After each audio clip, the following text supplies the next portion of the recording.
Enterrés dans le sable, comme des machines à remonter le temps d'un autre âge, protégés par la chaleur sèche du désert pendant des milliers d'années. Les tombes de l'antique aristocratie égyptienne vont sortir de l'oubli.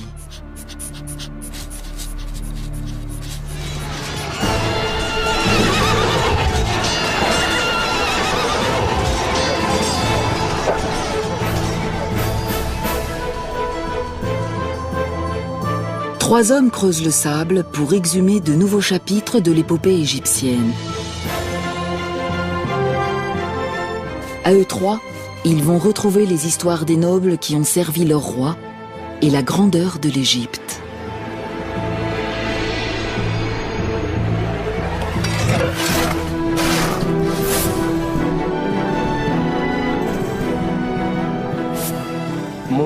Plus on découvre de momies, plus on en apprend sur l'histoire de l'Égypte antique.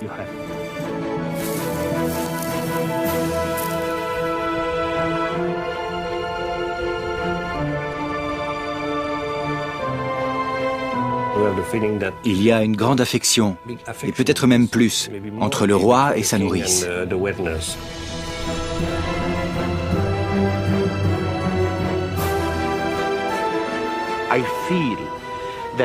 Si je regarde en profondeur dans le sol du pays, j'imagine qu'il y a des tas de tombes remplies d'or qui n'ont encore jamais été fouillées.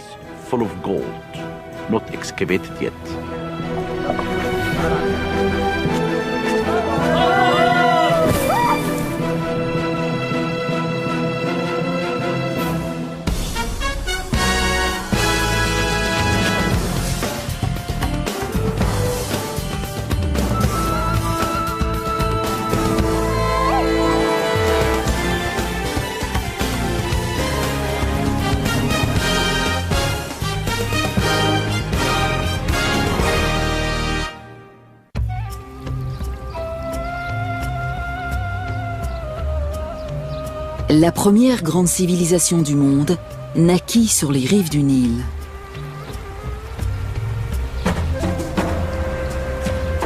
L'Égypte, dans toute sa gloire monumentale. Des vestiges de cette époque sont toujours visibles. Certains sont énormes, admirables, mais le plus souvent, ils sont modestes et à l'abri des regards.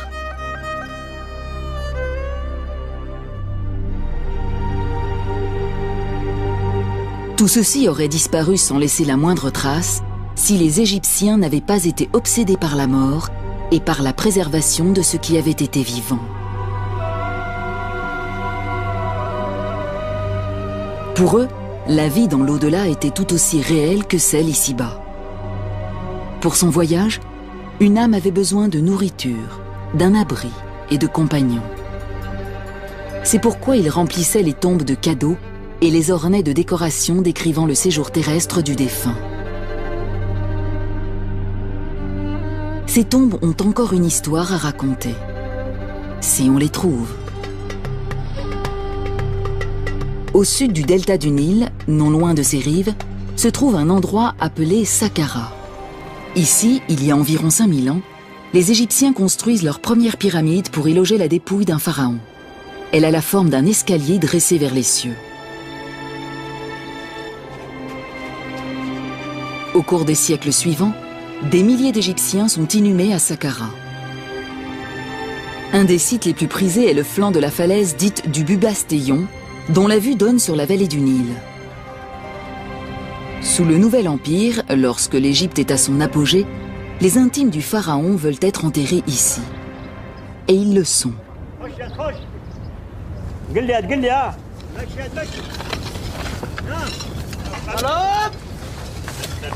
Aujourd'hui, on les exhume. Alain Zivy, égyptologue au CNRS et responsable de la mission archéologique française du Bubastéon, supervise ces fouilles depuis 1986. Si quelqu'un m'avait dit, il y a des années, que je passerais plusieurs mois ici, même plusieurs années au total, je ne l'aurais pas cru. Parfois, je me demande ce que je fais à jouer dans le sable, parce que je ne suis plus vraiment un gamin. Mais j'ai compris que je faisais ce dont je rêvais.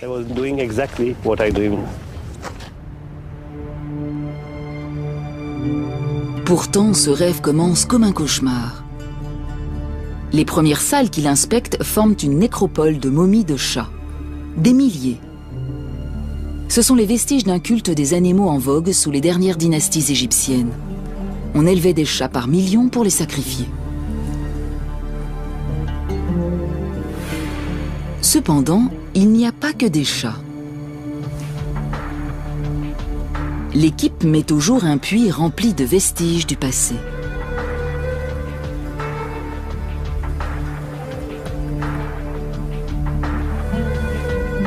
En creusant, les hommes découvrent un premier niveau, puis un autre, et encore un autre.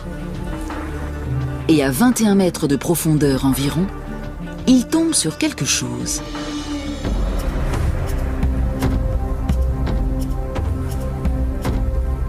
Parmi les gravats, ils trouvent tous les signes montrant qu'après des années de déblaiement, ils sont enfin dans une chambre funéraire.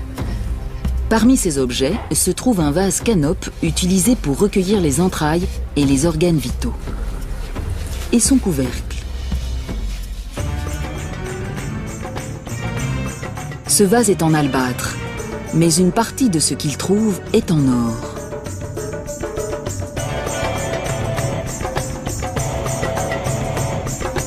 Tous ces trésors et bien d'autres furent enterrés avec la momie d'un officiel de haut rang qui vivait sous le règne du pharaon Akhenaton.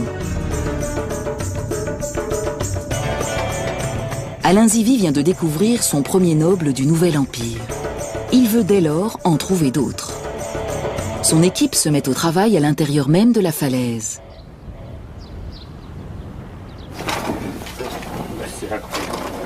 Plusieurs années de déblaiement sont nécessaires dans ce labyrinthe de couloirs, de puits et de salles qui ont été creusés dans le calcaire sous le Nouvel Empire.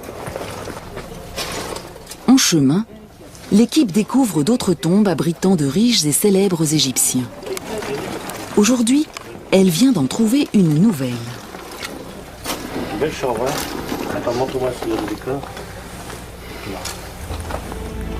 Chaque salle est source d'enseignement, même si toutes ne sont pas ornées d'écrits.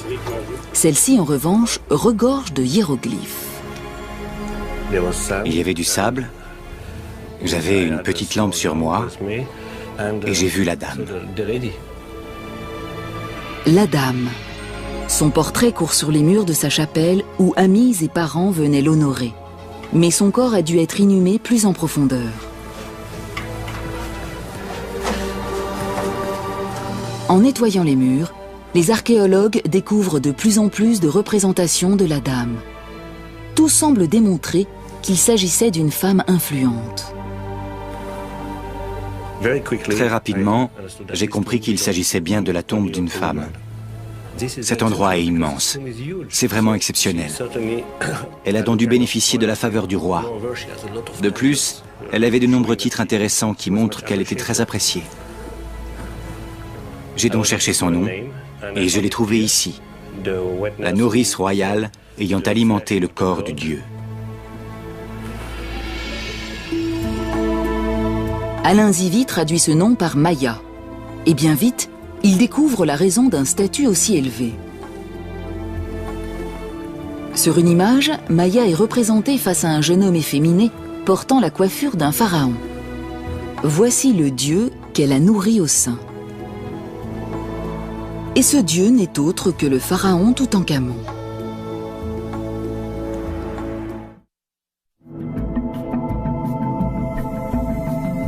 Ce roi est entré dans l'histoire lorsque l'archéologue britannique Howard Carter a fait la plus grande découverte égyptologique du XXe siècle dans la vallée des rois. Le 26 novembre 1922, il glisse une chandelle par une porte restée scellée depuis 3000 ans. C'est le couronnement de sa carrière. Il vient de découvrir la sépulture souterraine d'un pharaon du Nouvel Empire mort avant son 20e anniversaire. Mais contrairement aux tombeaux royaux découverts jusqu'alors, celui-ci n'a pas été pillé.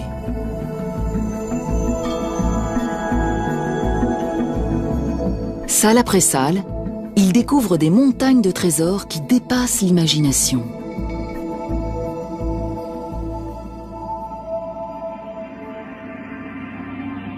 Toutankhamon est enfermé dans 3 cercueils d'or, à l'intérieur desquels se trouve un masque en or massif.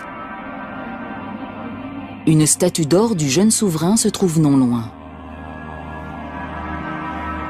Un trône doré montre le roi auprès de sa fiancée, encore une enfant. Peut-être sa demi-sœur. La découverte d'Howard Carter apporte une manne de renseignements sur la disparition de l'enfant roi. Mais sa naissance, elle, reste nimbée de mystère. Il était certainement le fils d'Akhénaton, le pharaon hérétique qui vénérait le seul dieu soleil et non le panthéon polythéiste traditionnel. Akhénaton et son épouse, Néfertiti, eurent 6 filles. Certaines sont représentées ici sur les genoux de leurs parents. On dirait une photo de la vie quotidienne du passé. Mais le jeune Toutankhamon n'apparaît jamais sur les portraits de la famille royale, ce qui signifie que sa mère était peut-être une épouse secondaire morte en couche. Encore enfant, le pharaon a donc besoin d'une nourrice. Et apparemment, il en a trouvé une, la dame Maya, qui appartenait presque à coup sûr à son cercle intime. Une nourrice de la grande dynastie n'est pas une simple babysitter, mais une femme de la cour, car elle donne son lait pour alimenter le corps du dieu, le roi bien sûr. Et n'importe qui ne peut pas s'en charger.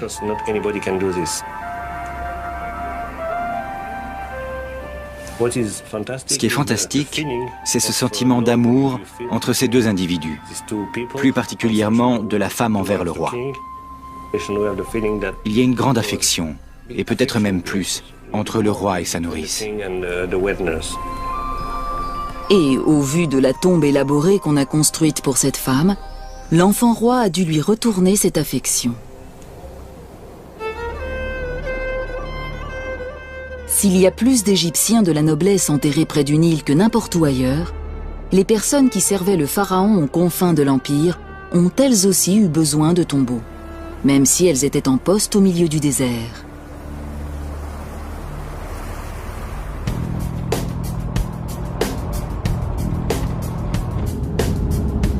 Le docteur Zahi Hawass, secrétaire général du Conseil supérieur des antiquités d'Égypte, est responsable de tous les vestiges du passé. Il se rend à l'oasis de Baharia, à 5 heures de route du Caire.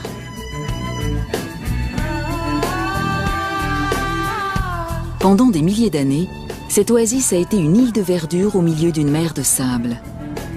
Elle n'est guère différente aujourd'hui, à l'exception du village moderne qui a remplacé le centre ancien.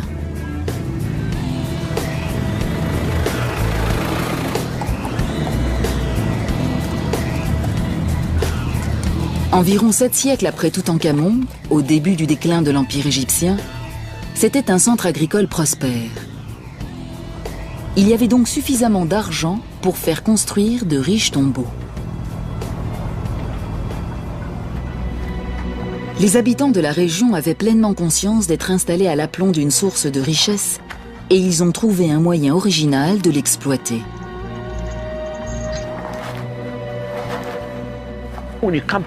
Quand vous arrivez dans un village comme celui-ci, vous entendez des rumeurs. S'il y a une tombe, il y a un trésor, de l'or. Ces bruits passent d'une personne à l'autre, prennent de l'ampleur, et c'est pourquoi les gens veulent construire leur maison au-dessus des trésors des pharaons. Une maison, si elle est construite juste au-dessus d'une tombe, permet à son propriétaire de creuser directement dans sa cave à chaque fois qu'il a besoin de vendre un objet sur un marché noir avide d'antiquités. Cette pratique perdure encore aujourd'hui, et Zahi Hawass veut y mettre un terme. Il a donc fait un choix qui prête à controverse, détruire certains logements.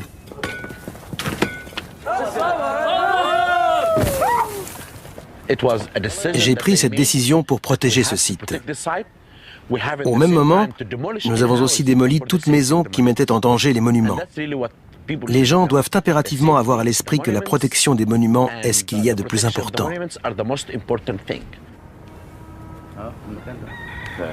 Les fouilles sous le village moderne continuent de mettre au jour des objets remontant au dernier temps de l'histoire égyptienne, au moment où la Grèce prenait son essor.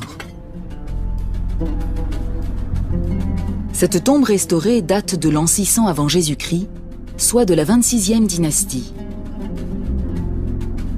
À cette époque, l'Égypte n'était plus une superpuissance.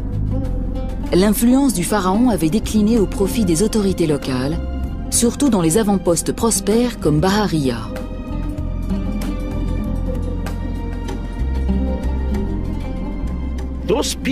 Ces gens pouvaient faire construire de belles tombes, car ils étaient riches.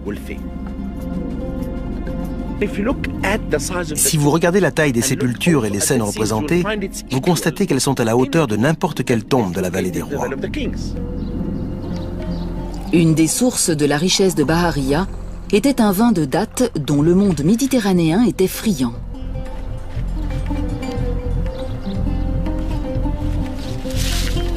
On pouvait gagner de l'argent en ramassant les dattes et en fabriquant le vin, mais encore plus en l'acheminant vers les marchés du Nord-Est.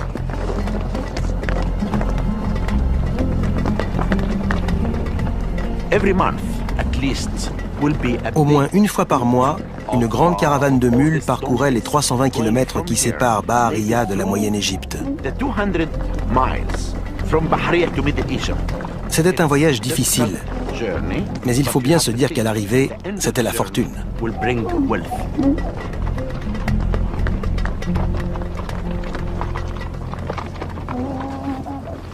Parmi les gens les plus aisés, on compte le gouverneur de Bahariya, un noble au service du pharaon. Sa tombe a été découverte en 1999. Les inscriptions qui ornent ses murs offrent de nouvelles perspectives quant au rôle que jouait un administrateur de province au moment de la chute de l'Empire. Celui-ci se considérait de toute évidence comme l'égal du pharaon.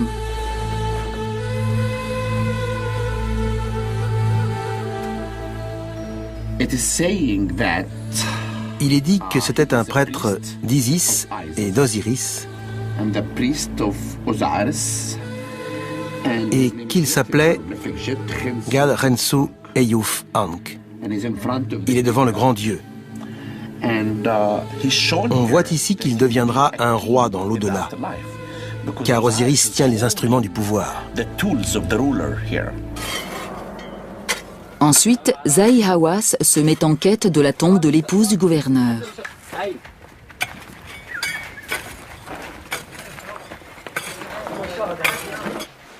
Mais à l'intérieur de la sépulture, il fait une découverte qui l'inquiète.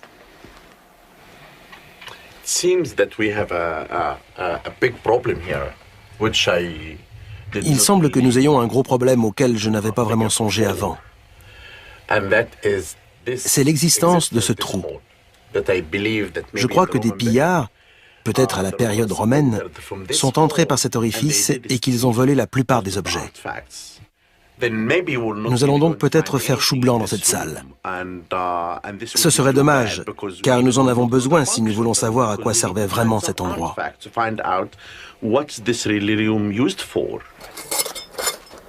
Mais les voleurs ne prennent pas toujours tout quand ils pillent une tombe, surtout si les objets sont apparemment sans valeur.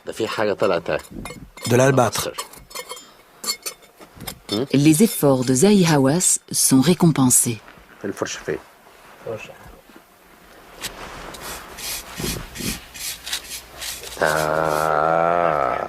Joli.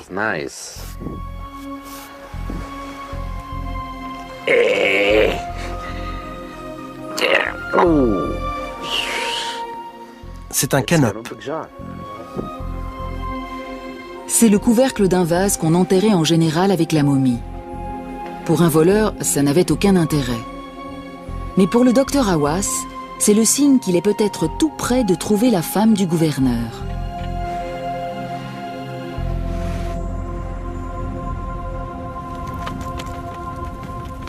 À Saqqara, Alain Zivi cherche toujours sa dame perdue. En effet, la chambre funéraire de Maya reste introuvable. En revanche, les chats momifiés sont légion. La plupart de ces animaux ont été enterrés tardivement dans l'histoire égyptienne, à l'époque où Cléopâtre était reine et où Jules César gouvernait à Rome. Le nouvel empire des grands pharaons n'était alors plus qu'un lointain souvenir. Sous le joug d'un pouvoir étranger, les Égyptiens trouvèrent le réconfort dans des cultes qui exigeaient le sacrifice d'animaux.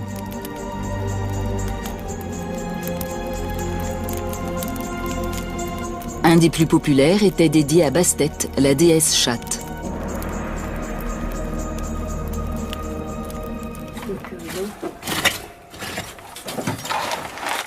Devant cette profusion, Alain Zivy décide qu'il est temps d'examiner ces momies en détail, mais sans les ouvrir. Cette tâche incombe à un couple d'experts en radiologie, Martine et Roger Lichtenberg.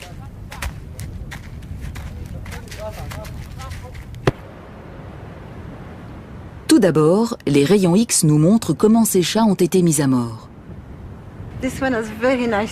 Celui-ci a un très beau crâne. Il n'a pas été abîmé. Il n'est pas mort d'un coup sur la tête.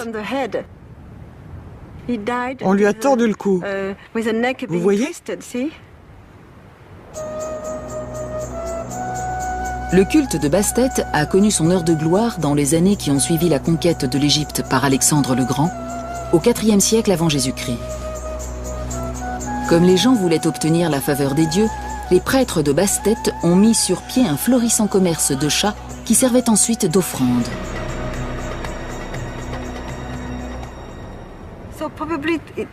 C'est un gros chat. Mais les plus gros, on n'osait pas leur briser les cervicales. On leur assénait un coup sur la tête. C'était un bel animal, regardez. Après sa mise à mort, le chat subissait le rituel de momification traditionnel. Les prêtres embaumaient son cadavre et l'enroulaient de lin.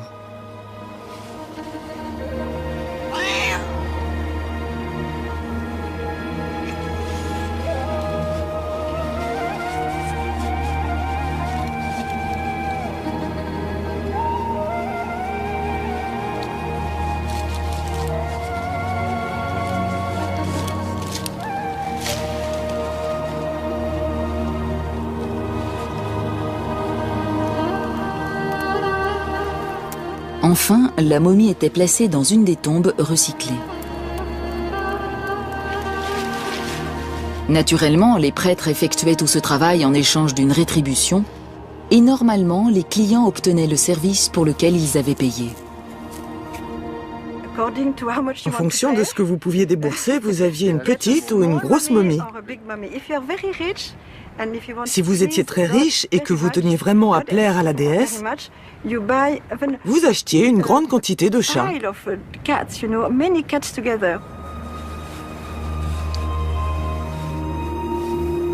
Mais les rayons X montrent que parfois les prêtres trichaient.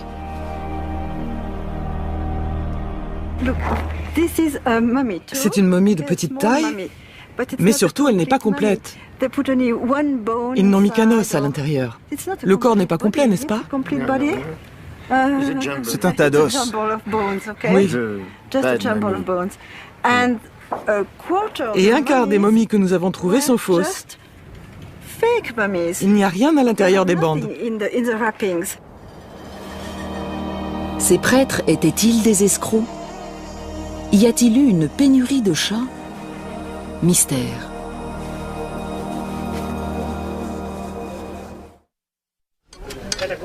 En cherchant la chambre funéraire de Maya, l'équipe d'Alain Zivy a trouvé l'entrée d'une autre tombe, une dizaine de mètres plus loin. Les ouvriers commencent à enlever le sable et les gravats. Ce travail va occuper presque toute la campagne de fouilles. Il n'y a rien d'autre à faire que patienter.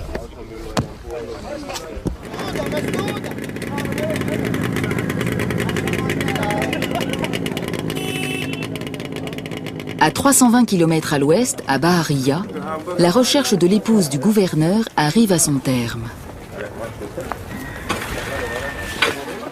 Les ouvriers de Zahi Hawass ont découvert un autre sarcophage sous les décombres.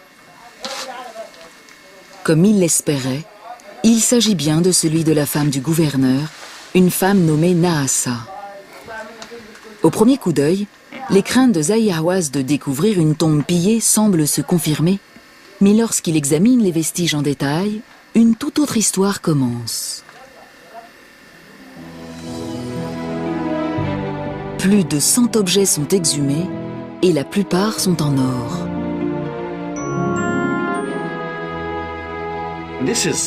Voici une partie du trésor qu'on a trouvé. Il est superbe. Prenez ceci, on les mettait sur les ongles, comme ceci.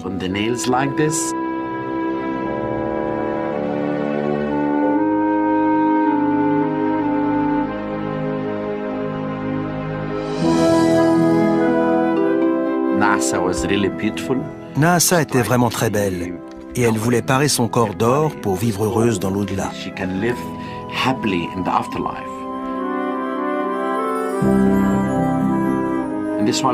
Ici, on a trouvé de superbes pièces comme celle-ci. Certaines ont même la forme d'un scarabée. Ceci aussi est intéressant. Les embaumeurs ouvraient le flanc et commençaient par retirer toutes les viscères. Ils recouvraient ensuite l'incision de la momification avec une feuille d'or, comme celle-là. Superbe. Celle-ci, qui est plus lourde, se mettait sous la langue.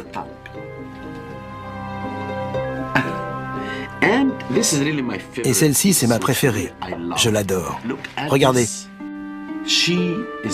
Elle a mis le nom du roi sur son cœur parce qu'il est le protecteur de l'Égypte.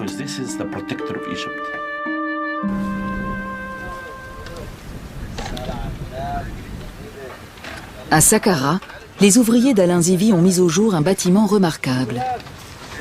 Il s'agit d'une structure rectangulaire construite il y a plus de 3000 ans, juste au pied de la falaise. C'est une chapelle mi-construite, mi-creusée dans la roche. Et la grande surprise a été l'état de conservation de ce mur qui est exceptionnel. Je vais écarter le rideau. Ce n'est pas un spectacle. Il protège le mur de la poussière et des visiteurs. Et bien sûr, il rend le tout encore plus spectaculaire. Regardez.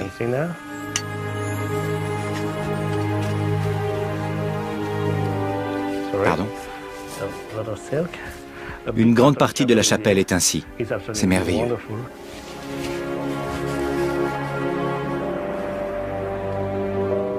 Le destinataire de cet endroit était probablement un personnage important. La salle est vaste, même en vertu des normes égyptiennes, et on n'a pas lésiné sur sa décoration. Sur chaque mur, des peintures, des gravures et des inscriptions confirment que cette sépulture a appartenu à un noble fortuné du Nouvel Empire. On lui avait préparé un festin pour satisfaire sa faim dans l'au-delà. Et des serviteurs exécutaient ses moindres désirs.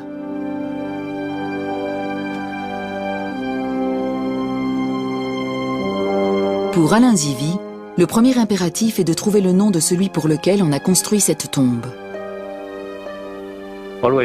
C'est une obsession quand on entre dans une tombe. Où est le nom? Ici, 2 faucons au-dessus d'un étendard et ce signe. C'est...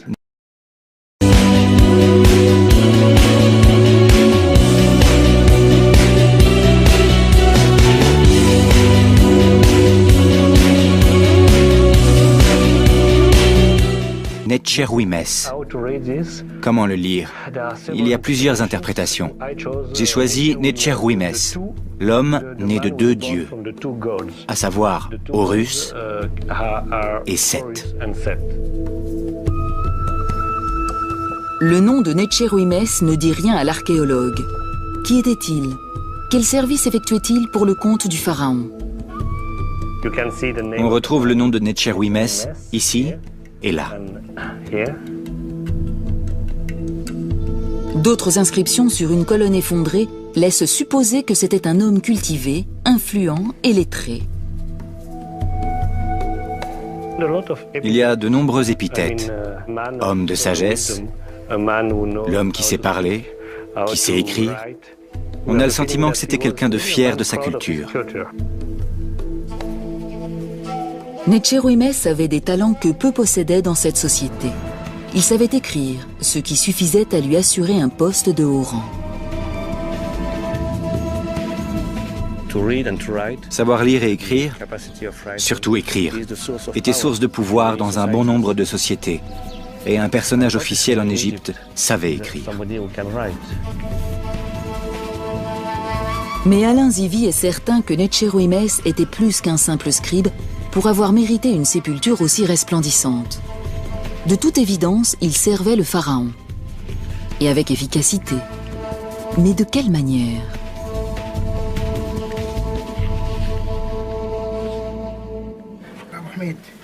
Pendant que le Français planche sur cette question, les fouilles continuent à l'autre bout de la chambre. Je crois que c'est bon.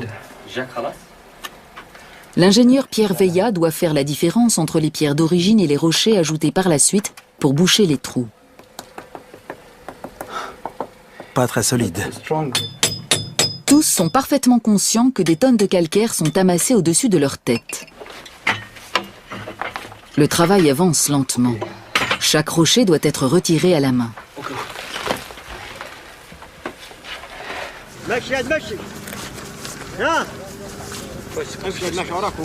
Mais finalement, le passage est dégagé. Et une découverte les attend.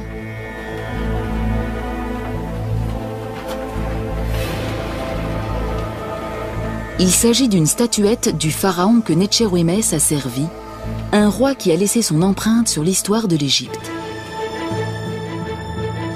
Ramsès II. Il dirige l'Égypte pendant plus de 60 ans, donne naissance à près d'une centaine d'enfants et préside aux plus grands travaux de l'histoire de son empire, entre autres à Luxor et à Abou Simbel.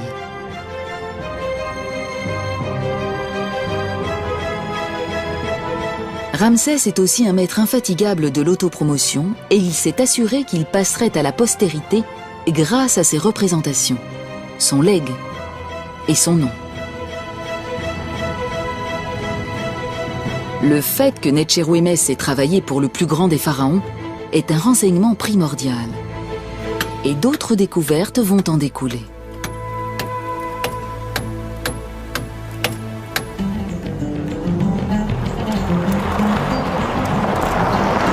Dans les faubourgs de l'oasis de Bahariya se trouve un cimetière gréco-romain découvert en 1996 par Zahi Hawass et son équipe.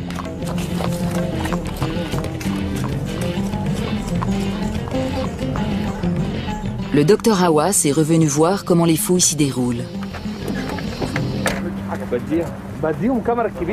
Il a choisi l'archéologue égyptien Tarek El Awadi pour superviser les travaux. Le cimetière s'étend sur 36 km², intégralement noyé sous le sable. Où que vous creusiez ici, vous tombez sur une tombe. Si vous regardez le terrain, vous voyez partout la trace de petits monticules. Et s'il y a un monticule avec quelques objets, comme des morceaux de poterie, c'est qu'il y a quelque chose dessous. Dans toute cette zone, si vous mettez la main dans le sable, vous trouvez l'entrée d'une sépulture. Ensuite, vous commencez les fouilles et là, c'est le plus important, il faut faire attention car en dessous, il y a des momies.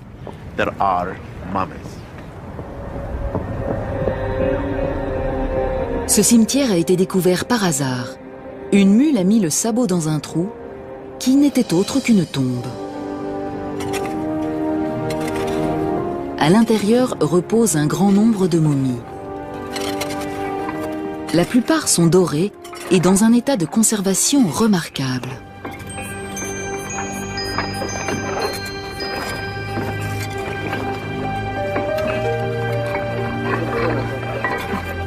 Le docteur Hawass a autorisé une recherche à grande échelle et on a trouvé de plus en plus de momies d'or.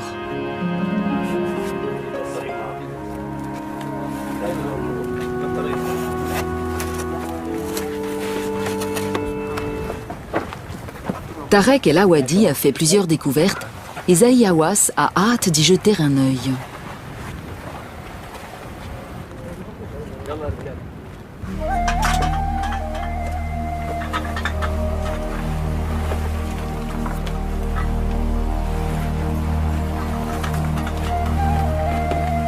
Cette tombe a de toute évidence été visitée par des pillards qui ne se sont pas contentés d'un simple vol. Des individus sont entrés et ont coupé les têtes de toutes les momies. C'est très étrange. Vous pouvez constater que toutes ces momies ont été décapitées. Regardez cet enfant. Il n'a plus de tête. Derrière moi, la tête a été tranchée. Sur celle-ci aussi. Ça doit dater de l'Antiquité ou de l'époque moderne. Quelqu'un cherchait quelque chose à l'intérieur des momies.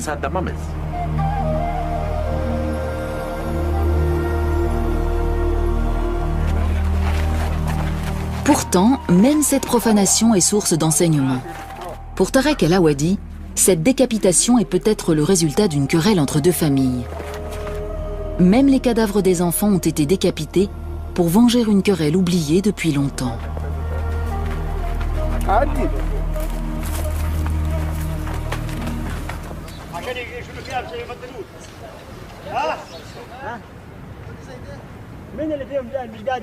À Saqqara, les rochers ne cessent de sortir de la tombe et l'équipe d'Alain Zivi fait une nouvelle découverte.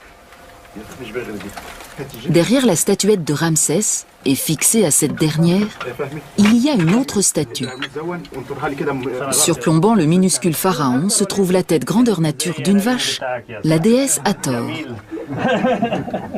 L'archéologue est aux anges.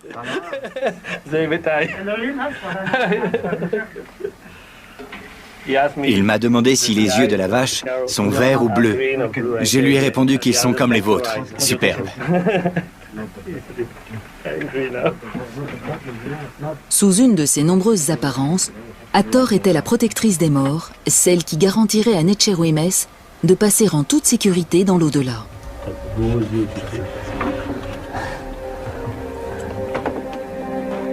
Sa présence ici confirme l'hypothèse d'Alain Zivi, selon laquelle le mystérieux Netchérouémès a joué un rôle politique d'importance lors du règne du grand pharaon.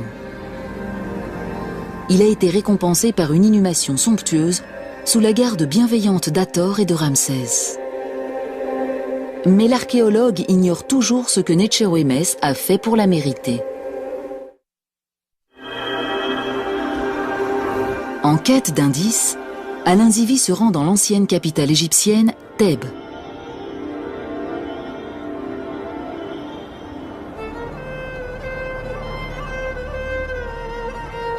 Aujourd'hui, elle s'appelle Luxor et regorge de monuments construits à la grandeur de Ramsès. Il est donc possible que Netchérouémès soit mentionné quelque part.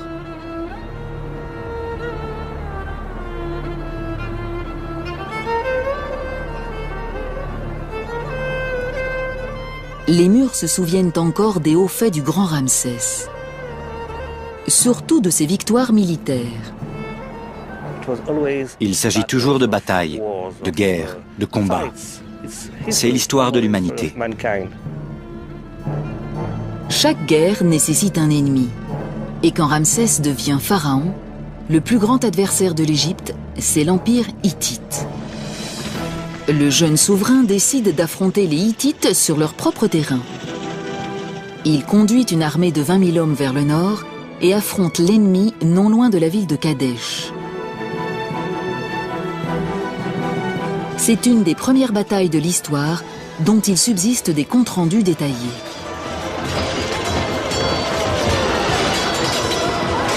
Les Hittites attirent les Égyptiens dans une embuscade.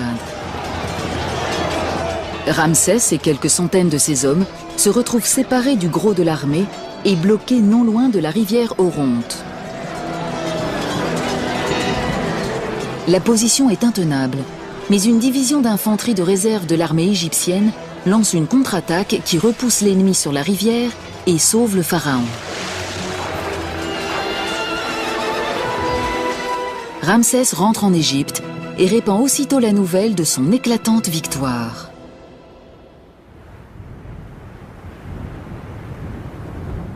Les murs des temples de Luxor portent encore les gravures montrant les actions héroïques du pharaon ce jour-là. Il y a également une copie du traité de paix qui allait mettre fin au conflit près de 16 ans plus tard. Or, Alain Zivie espère que ce document va apporter quelques lumières sur l'identité de Necherwimès.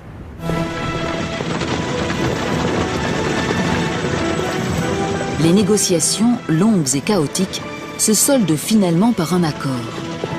Et le traité de paix en explique les termes. 3 légats égyptiens rencontrent 3 diplomates hittites pour rapporter une copie de ce traité dans la capitale égyptienne.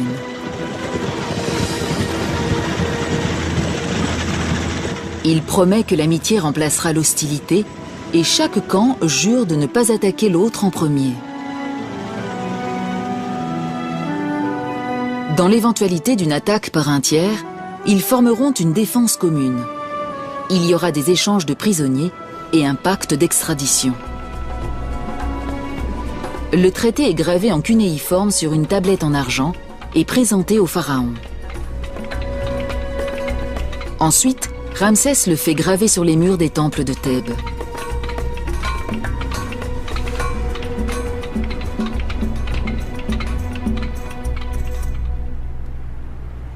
Alain Zivie essaye de déchiffrer le nom de l'homme qui dirigeait l'équipe de négociation et qui a rapporté le traité au pharaon. Bingo! Je vois le mot « envoyés royaux ».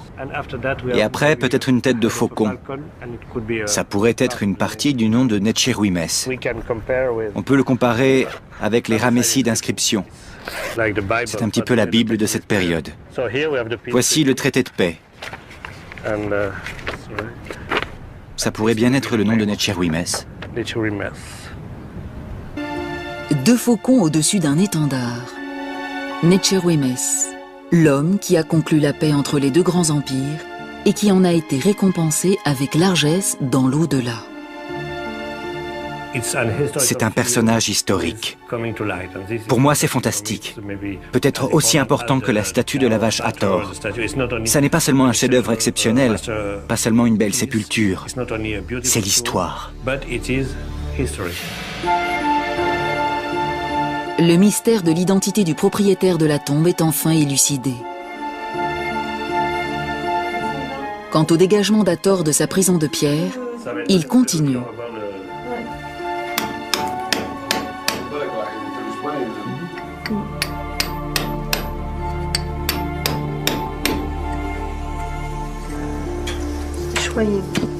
Anne Liéget injecte un adhésif dans la pierre pour préserver la fine couche de peinture vieille de 3000 ans.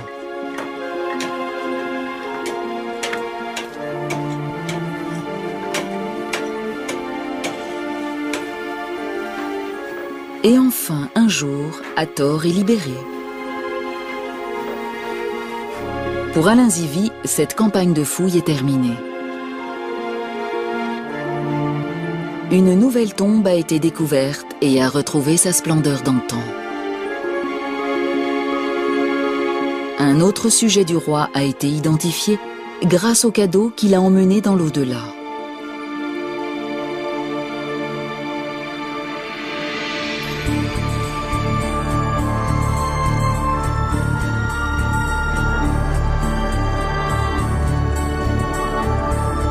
Le tracé d'une nouvelle tombe vient s'ajouter au plan du complexe mortuaire du Bubastéon.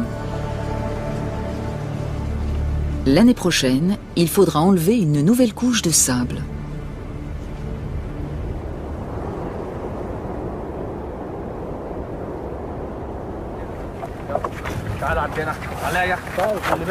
À Barahia, Tarek El Awadi a découvert une autre tombe. Zahi Hawass est là pour l'inspecter.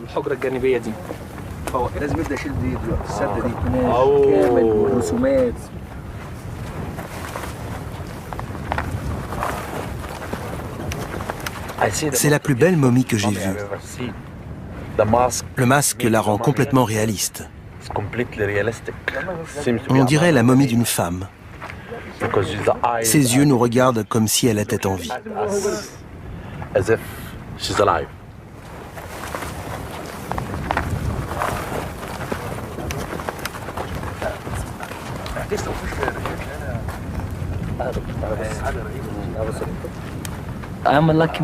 J'ai de la chance d'avoir trouvé cette sépulture. C'est incroyable.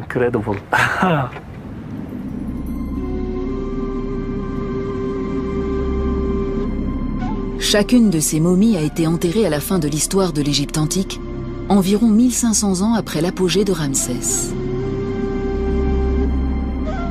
Cette civilisation qui avait duré 3000 ans était presque arrivée à son déclin. Mais même si la culture qui avait uni cette terre et ce peuple s'estompait, l'obsession de la mort et de l'au-delà chez les Égyptiens était toujours aussi forte.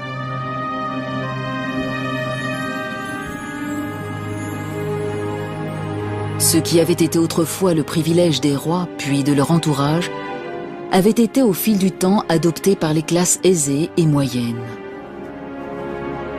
Dès lors, quiconque ayant de l'argent pouvait se faire construire une tombe et s'offrir des funérailles de style. La plupart des tombes dans lesquelles leurs corps ont été déposés sont toujours sous le sable. Chacune d'elles a une histoire à raconter et attend patiemment d'être découverte.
Enterrés dans le sable, comme des machines à remonter le temps d'un autre âge, protégés par la chaleur sèche du désert pendant des milliers d'années.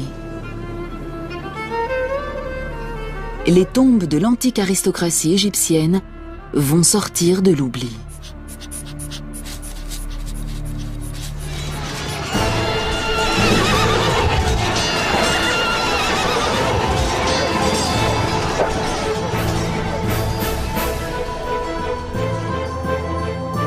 Trois hommes creusent le sable pour exhumer de nouveaux chapitres de l'épopée égyptienne. À eux trois, ils vont retrouver les histoires des nobles qui ont servi leur roi et la grandeur de l'Égypte.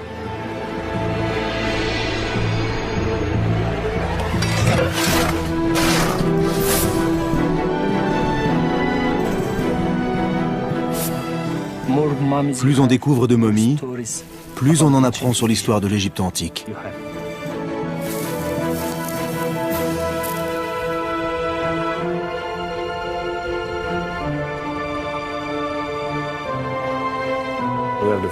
Il y a une grande affection, et peut-être même plus, entre le roi et sa nourrice.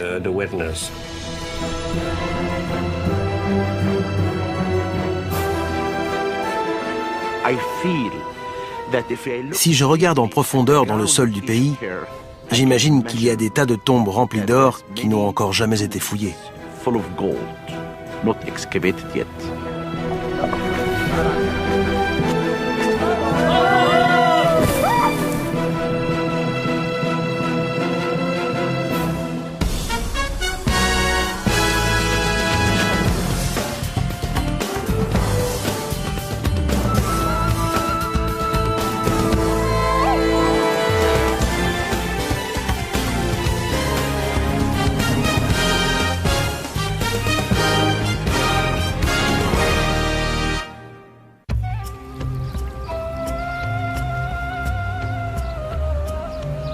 La première grande civilisation du monde naquit sur les rives du Nil.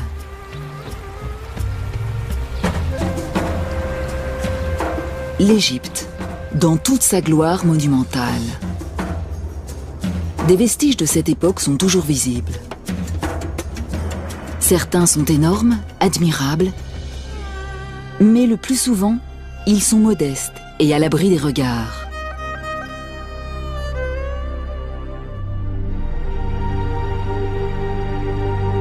Tout ceci aurait disparu sans laisser la moindre trace si les Égyptiens n'avaient pas été obsédés par la mort et par la préservation de ce qui avait été vivant.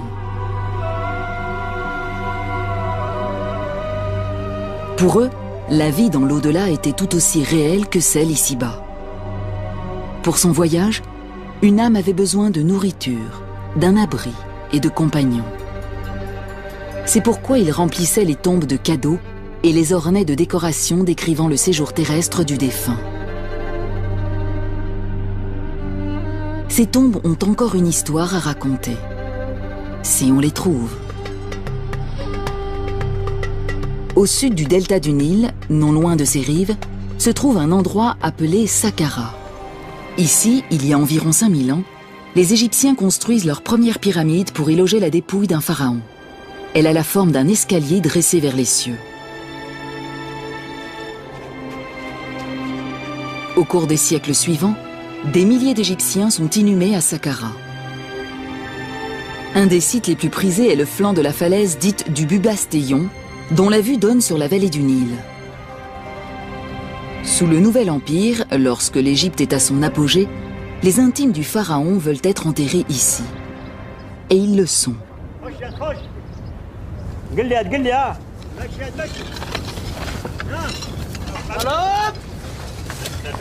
Aujourd'hui, on les exhume. Alain Zivy, égyptologue au CNRS et responsable de la mission archéologique française du Bubastéon, supervise ces fouilles depuis 1986. Si quelqu'un m'avait dit, il y a des années, que je passerais plusieurs mois ici, même plusieurs années au total, je ne l'aurais pas cru. Parfois, je me demande ce que je fais à jouer dans le sable, parce que je ne suis plus vraiment un gamin. Mais j'ai compris que je faisais ce dont je rêvais.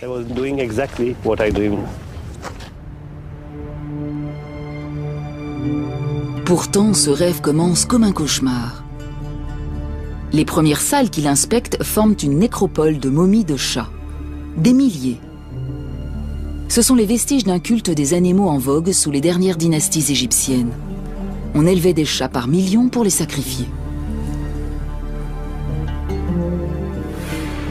Cependant, il n'y a pas que des chats. L'équipe met au jour un puits rempli de vestiges du passé.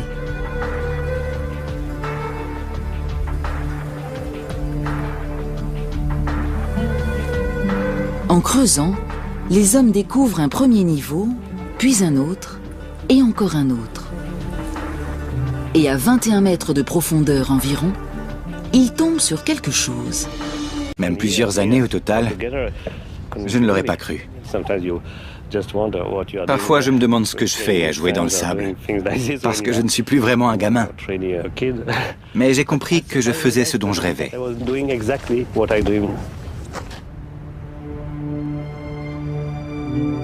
Pourtant, ce rêve commence comme un cauchemar. Les premières salles qu'il inspecte forment une nécropole de momies de chats. Des milliers. Ce sont les vestiges d'un culte des animaux en vogue sous les dernières dynasties égyptiennes. On élevait des chats par millions pour les sacrifier. Cependant, il n'y a pas que des chats. L'équipe met au jour un puits rempli de vestiges du passé.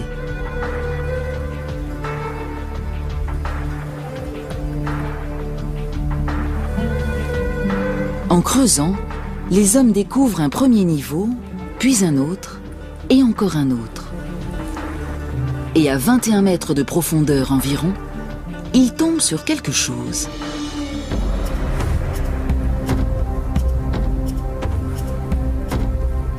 Parmi les gravats, ils trouvent tous les signes montrant qu'après des années de déblaiement, ils sont enfin dans une chambre funéraire. Parmi ces objets se trouve un vase canope utilisé pour recueillir les entrailles et les organes vitaux. Et son couvercle. Ce vase est en albâtre, mais une partie de ce qu'il trouve est en or. Il y a une grande affection, et peut-être même plus, entre le roi et sa nourrice.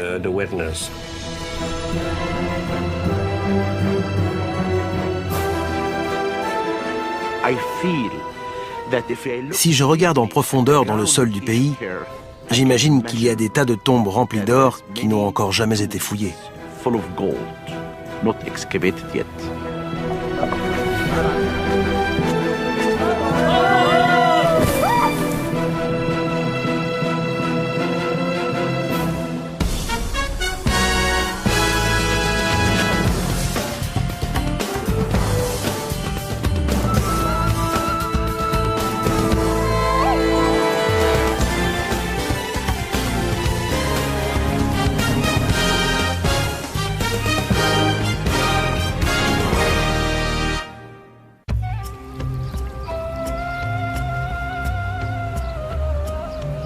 La première grande civilisation du monde naquit sur les rives du Nil.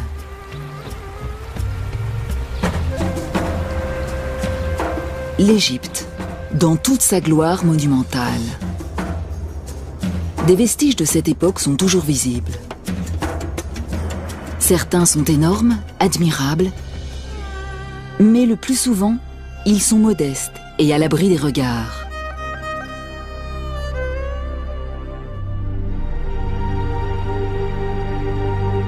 Tout ceci aurait disparu sans laisser la moindre trace si les Égyptiens n'avaient pas été obsédés par la mort et par la préservation de ce qui avait été.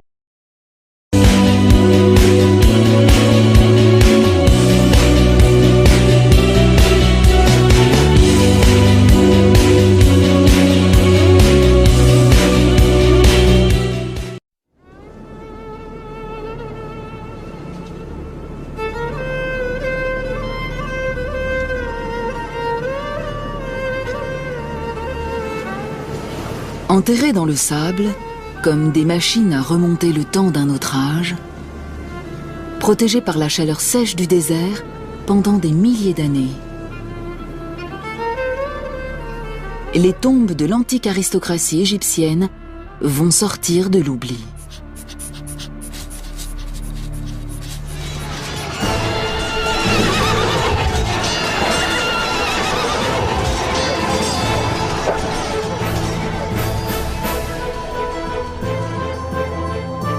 Trois hommes creusent le sable pour exhumer de nouveaux chapitres de l'épopée égyptienne. À eux trois, ils vont retrouver les histoires des nobles qui ont servi leur roi et la grandeur de l'Égypte.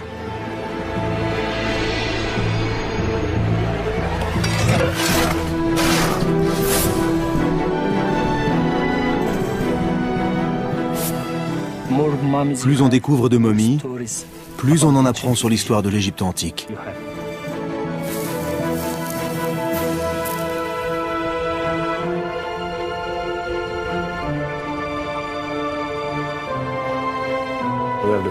Des vivants. Pour eux, la vie dans l'au-delà était tout aussi réelle que celle ici-bas.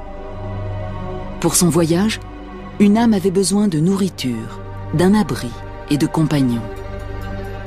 C'est pourquoi il remplissait les tombes de cadeaux et les ornait de décorations décrivant le séjour terrestre du défunt. Ces tombes ont encore une histoire à raconter, si on les trouve. Au sud du delta du Nil, non loin de ses rives, se trouve un endroit appelé Saqqara. Ici, il y a environ 5000 ans, les Égyptiens construisent leur première pyramide pour y loger la dépouille d'un pharaon. Elle a la forme d'un escalier dressé vers les cieux. Au cours des siècles suivants, des milliers d'Égyptiens sont inhumés à Saqqara. Un des sites les plus prisés est le flanc de la falaise dite du Bubastéon, dont la vue donne sur la vallée du Nil. Sous le Nouvel Empire, lorsque l'Égypte est à son apogée, les intimes du pharaon veulent être enterrés ici. Et ils le sont.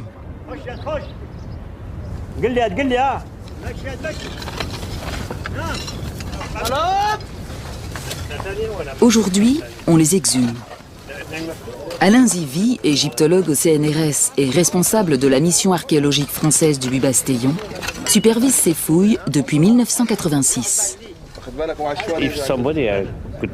Si quelqu'un m'avait dit, il y a des années, que je passerais plusieurs mois ici,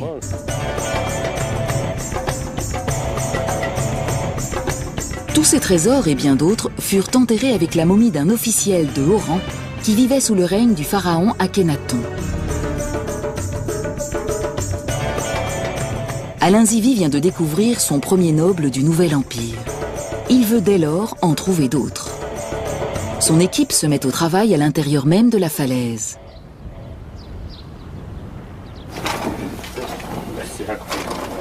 Plusieurs années de déblaiement sont nécessaires dans ce labyrinthe de couloirs, de puits et de salles qui ont été creusés dans le calcaire sous le Nouvel Empire. En chemin, l'équipe découvre d'autres tombes abritant de riches et célèbres Égyptiens. Aujourd'hui, elle vient d'en trouver une nouvelle.